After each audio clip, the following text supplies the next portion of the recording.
Hey, I'm Amanda Wood here with Cody Jones in the Swamp to wrap up this incredible upset. Florida defeated number 3 Ole Miss 38-10. And Cody, we have to start with the defense. They had 4 sacks, 11 tackles for loss. What do you think clicked with them tonight? Yeah, something special. The difference from last week. And let's talk about the opponent a little bit. Tennessee's quarterback Josh Dobbs is going to be the best quarterback they have faced this year. And Florida has the very talented corner in Vernon Hargreaves, but Tennessee also has Cameron Sutton, who has NFL-ready skills. They don't call him Sunday Sutton for no reason.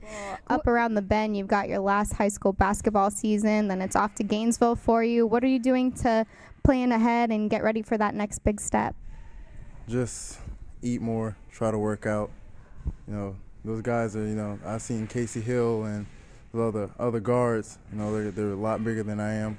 Coach McElwain said they're trying to find their identity. He said he wants to have a relentless pursuit of discipline. He said that he wants their identity to be getting off the field on third downs and maintaining possession on third downs, and he wants them to be making very explosive plays. He pointed out Ahmad Fullwood and said that he shows glimpses of those explosive plays, but he wants him to play more like he's 6'3" and not 5'8". Cody? Yeah, it's pretty. Yep, and it only gets tougher going from here on out as they take on Ole Miss next weekend, and we will have you covered for everything right here on FightingGators.com, so keep it locked. For Cody Jones, I'm Amanda Wood. And I know that making an immediate impact was a big thing for you. What did the coaches tell you about your role as a Tiger? As a role, I've been a slide. I also come in the outside and inside off the ball, get me in space, get me on double move routes, just try to get me the ball and get touches and score points. That's the thing with them. They get me in the return game, special teams, punt return, kick return, all those type of deals. Right now, obviously, you're a very talented athlete on the football field, but everyone has something they're working on. So what do you want to improve about your game before you get to Auburn? I'll just get stronger. Now let's talk about the defense. New Mexico State's offense was up-tempo, a little difficult for them in the first half, but they picked it up in the second. Cody, what did you see there? Yeah, there's some communication issues in the very beginning. That's something McElwain talked about in the secondary. Fun fact, this game is a rivalry of the sisters. Florida's senior defensive specialist Mandy Monserez is competing against little sister Allie Monserez tonight, who is the setter for the Gamecocks. Well, they've definitely got some big guys coming in as true freshmen on the offensive line. So that's probably one of the big questions, but something that we're sure about is the defensive backs. The secondary is really strong on this team, Cody. How is that going to help them? Yeah, there's no question that it's going to make up for a lot of potential miscues. And I think what do you expect to see from the Florida coaches and the team whenever you go visit there?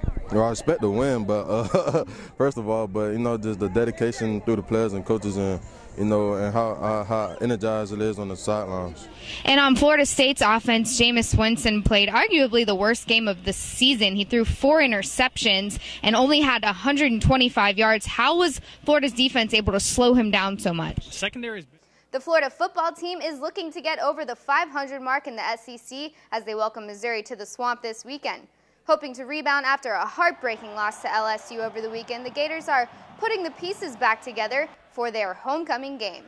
Florida's opponent, Missouri, was shut out by the Georgia Bulldogs over the weekend when Tigers quarterback Maddie Mock and some other problems that Florida had. Last week they had no penalties. This week they had 12. Austin Hardin missed 2 field goals from 35 and 34 yards, so it was kind of a sloppy game. Coach McElwain was very livid in the press conference after the game. He said that they had a lot of missed opportunities to make plays. What do you think happened there? That's a good question, to go from one penalty into play as well as they did. I mean, that's what we were talking about at this point a week ago, is how well they played and how disciplined everything was.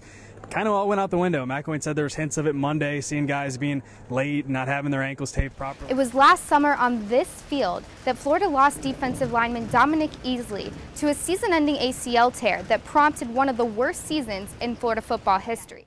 Reporting from the newsroom, I'm Amanda Wood, WUFT News. All right, Amanda, thank you so much. Midway, the Florida Gators fell to the Vanderbilt Commodores 34-17 for the first loss in Gainesville to the Commodores since 1945. The Gators found themselves in situations. And Will Greer came out to play tonight, and I think he did all that while battling the flu. He was 24 of 29, 271 passing yards, 4 touchdowns. He started off with a 36-yard touchdown pass to Demarcus Robinson, who just before that touchdown pass, he surpassed 1,000 career receiving yards here at Florida. How impressive was Will Greer's performance tonight? Yeah, we should all go get the flu. I mean, it was really that good. He was absolutely. I'm Amanda Wood here with Javon Myers, standout corner from Pasco High School and committed to the University of Florida. Javon, how strong is that commitment? That was pretty solid. I'm still looking at schools, though. It's not I'm not just gonna like leaving anybody out. I'm still looking at schools, but I'm pretty good right now in Florida. What coaches have you been talking to, and what do they say about how you would fit in with this team? I talked to all the coach staff, but mostly Coach Callahan, Coach Callahan. But he's like one of my friends, so it's just like a friendship we have, a bond. I think he said that I'm gonna be a big impact like freshman year, so that means a lot to me. Cause I always wanted to play like right away. Everyone wants to play right away in college, so I think that's a big part of me being a commit at Florida. And what visits do you plan on taking? I'll probably take North Carolina, Michigan, Mississippi State. For right now, I don't know anymore yet. Now, you guys had a tough loss tonight, but you had a pretty good interception in the beginning. What happened with your team tonight? I think we just gave up to the most part, but we tried pretty hard, and they're just a better team. Your brother is a pretty highly recruited wide receiver, and you're a highly recruited corner. Did you guys get to play a lot and help each other out growing up? Yeah, he taught me a lot. Like, he taught me everything I know, but like guarding a wide receiver and being a tough player I am. So like he's all like my role model almost, and I get like my skill came from really him. Would it be cool to play against him at Florida? Yeah, it'd be cool to play with him and play against him. All right, and what's your favorite post-game meal? Lifesavers.